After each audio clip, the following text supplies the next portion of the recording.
Good afternoon, HMS Bobcats. Mr. Flato here. Welcome back to another great week at the Helena Middle School. Today's Bob lesson, something brand new. Been brainstorming for a minute. Started working on spring break. It's going to be a 2-week series.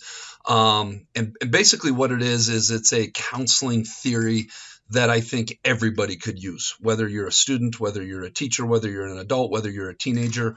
It's a skill set. It's a way of thinking. It's called metacognition, thinking about how you're thinking. And it's something that you can use at any stage of life. So I'm going to go through 2-part series. Really important. You pay attention if this is important to you, which I hope it is. It's something you can use the rest of your life, something I use all of the time. This is going to be a quick intro because of the length of this. Hope you guys make a great week and get something awesome out of this. All right, let's go over kind of just a brief overview of what REBT is all about. REBT stands for Rational Emotive Behavioral Therapy. CBT stands for Cognitive Behavioral Therapy.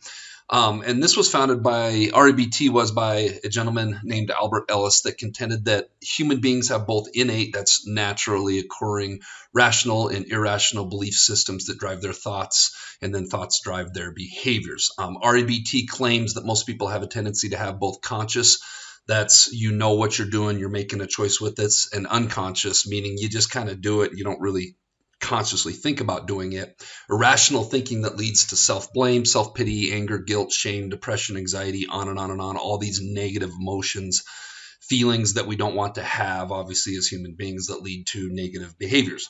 The objective of REBT is to help people identify and dispute irrational beliefs and replace those with more logical and rational beliefs to have new feelings that hopefully lead to new incomes. So when we start talking about REBT and we start talking about a flow chart, it's really easy to think about A, B, C, D, E, F, right? And as I talked about in the intro, adversity is going to happen in life. Some of us have a little bit of adversity we have to overcome. Some of us have a lot of adversity, but it's not about avoiding the adverse situations, right? And we move to B, it's about checking your belief systems about the adversity. And we're going to talk here in a moment about kind of 3 irrational core beliefs that are big categories, and then cognitive distortions that kind of go into those as well. And C leads to emotional consequences. Emotional consequences can be good and it can be bad. A lot of times we think of that word consequence with a negative connotation, but emotional consequences can be good and bad. And the premise of REBT is disputing and challenging your own beliefs and really checking, is this a rational belief that I'm having, or is this an irrational belief? As Albert Ellis talked about in the previous slide, he says that people tend to have very much irrational belief system that they have unconsciously developed over the years that lead to negative emotional consequences. The hope of this is to dispute it, replace it with a more rational way of thinking about it, leading to E, effective new rational beliefs, and then ultimately leading to F, which is new feelings about the adversity that happened. All right, my goal now is to just break this down in a little bit more thorough with each letter of A, B, C, D, E, F, if you will. The first, like I talked about before, is adversity or activating event. Again, these are things that we cannot dodge in life. These are things that are going to happen, some big, some small, some all the time, some sporadically. Activating events are adverse situations that occur to us. They cannot be avoided and come in waves throughout life. I don't care who you are. There's always going to be some adversity that comes your way. Some are big, some are small. Sometimes it feels like we're constantly having waves of activating events hitting us nonstop. Other times they're few and far between. REBT and CBT, again, contends that it's not the activating event that causes the negative consequences. Remember, negative consequences or positive consequences with C. It's the belief that we have regarding the activating event. Beliefs regarding activating event. This theory teaches people to take inventory of their belief system regarding the activating event that causes the negative emotion. Some core irrational beliefs that we have as human beings are demands on ourselves, right? We have to be a certain way, we have to act a certain way, we have to achieve a certain way, and a lot of times we don't give ourselves the self-love and the grace that we really need to. A big one that I feel like I deal with all the time with students at the middle school level is others. having these irrational beliefs that others must act a certain way, others must treat me a certain way, others must treat other people a certain way. And that's irrational because we're all independent, autonomous human beings, and we cannot control other people. The third is world, and this one has just so many different things. I don't want to spend a whole lot of time on it. It's just like the tough breaks, the crappy things that happen in life. That's all in the world category. So we have those three core irrational areas. Again, demands on yourself, demands on others, and just worldly things.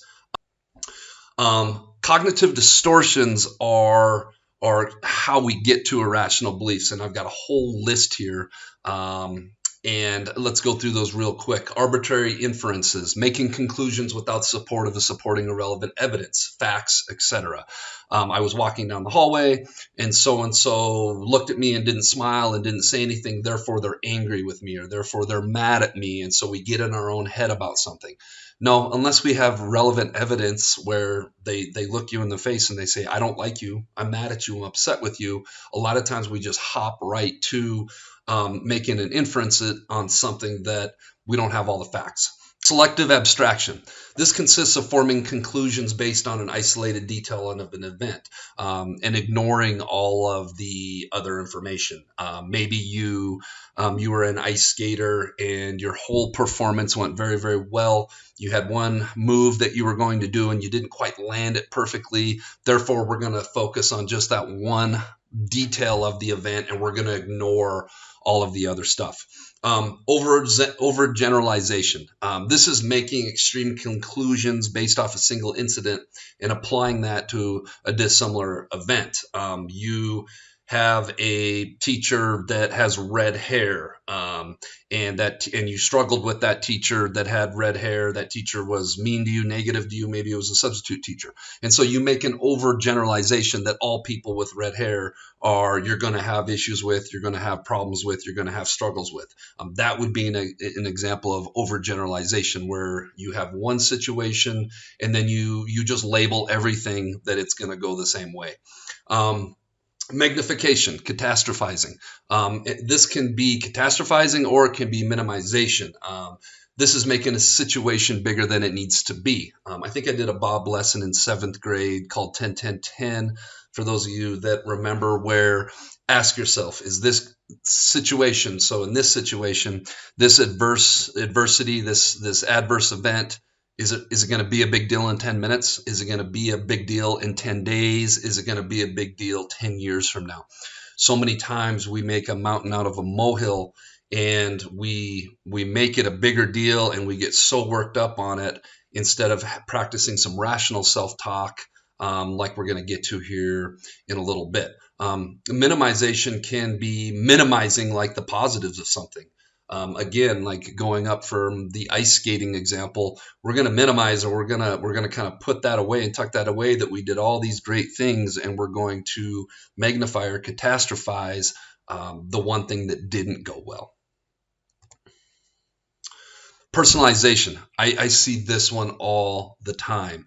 It's a tendency for individuals to relate external events to themselves, even when there's no basis for making this connection. The one that this always comes to mind is if you have maybe a negative, disrespectful interaction with a peer or somebody, and I ask students all the time, well, do they treat everybody that way? Is that how they treat, they've treated so and so and so and so and so. So, well, why are you personalizing? Why are you making it about you and reflecting on that, about being something wrong with you, when really this person just has an issue being respectful to other people, right? If this person is really, really super nice to everybody, but they're an absolute jerk to you, okay, then that does feel pretty personal, and then that's a whole different situation, in my opinion.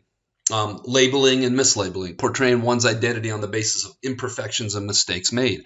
You go out for the basketball team and you get cut maybe in high school from the basketball team, or you don't get the star part in the play that you auditioned for. Then you're going to go ahead and label yourself of, I'm not a good athlete, I'm not a good basketball player, I'm not this or that, and you place a label on yourself based off of one experience or one situation.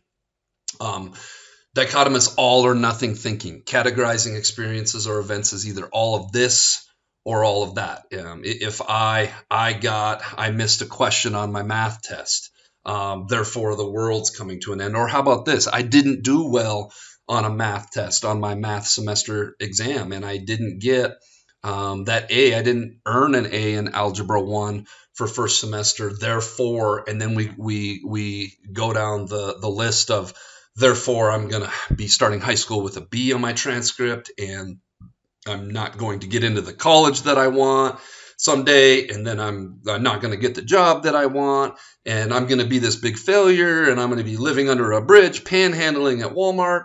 Like, this is like dichotomy, all or nothing thinking, right? It's just one math test. It's just one grade. I tell students all the time that don't do as well as they want to, I promise you this isolated math test or incident will have zero impact on where you're at when you're my age, right? That's a more rational way of thinking, because it's about the continued, in this situation, it'd be about the continued patterns of behavior and work ethic and those things. That really makes or breaks where you're going to be at someday. Last one, discounting the positive. We've kind of talked about this. So this is an example of like core irrational beliefs. I know that might have been a lot to follow, but here's what I need. I need a couple students to Teams message me and give me an example of something they are working through or something that has bothered them recently. I will keep it confidential. I want two things. What is this situation and what is your belief system around the situation? And I'm going to use that as an example on next week's Bob lesson to apply some of these principles. See you next week.